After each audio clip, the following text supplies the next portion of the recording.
And it could very well be a grid shutdown versus an EMP attack, but an EMP attack ties in perfectly with a great reset. Why, you ask?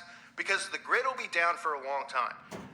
They won't have an excuse if the power grid goes down and they can't get it back. An EMP attack takes a while to recover from. In fact, it'll actually reset things. So when it comes back up and it starts working again months later, you'll likely have $0 in your bank account. Why? Because they'll say, well, we can't do anything about it. The attack brought everything to zero. We have no documentation since everything's electronic of what you had in your bank account.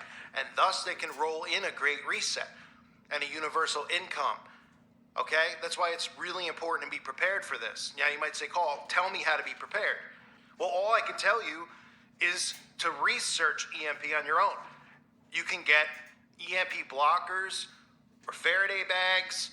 These are things that'll protect from that. But remember, wire cords, things like that have electronics in them are going to be completely zapped. So you would need to put them inside the bag. But something to keep in mind, people are like, well, you put you keep your phone and stuff in there. Other people aren't going to have phones. Unless they have a landline phone and that phone isn't plugged in during the actual attack, that might potentially work. I'm not even 100% sure of that. Your internet would be down anyway if you have your laptop in there, but there's other things that you might want to put inside of a bag, such as solar panels that have cords, if you have a solar generator and things like that. So it's important to prep, and it's also important to have food on hand. These are all things that you can research on your own. You might say, well, why don't you do it for me? Because I don't want to tell you to go buy something if you can't afford it, and I don't want to recommend a company that I don't know anything about. I know I have my own supplies, but I haven't tried them out yet.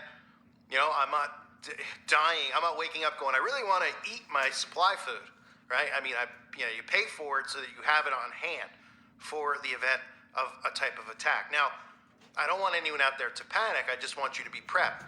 There's a reason that they've been cracking jokes for centuries about tinfoil hat wearers, because tinfoil is something that actually could fight off an EMP attack. So if you had a room that was covered in tinfoil and you had your electronics in it, that might work.